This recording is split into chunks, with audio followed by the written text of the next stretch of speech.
Zakaj pa vendarle se tega ni treba toliko zelo bati? Ni treba bati, ker v resnici, kot smo govorili, ne, tudi tem izkušnje tudi ljudi, ne, ki so bili do konca ob svojih dragih, ne, in so se od njih poslovili, pač različno, na različne načine, ne moramo nikoga prisiliti, ne, je ena svoboda, govorijo o teži tega časa, pa hkrati lepoti.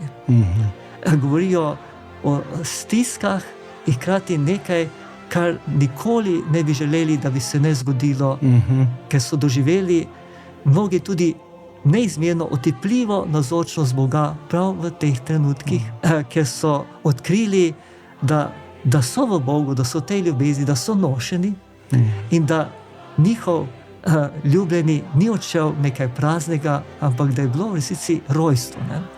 Novo rojstvo za novo življenje.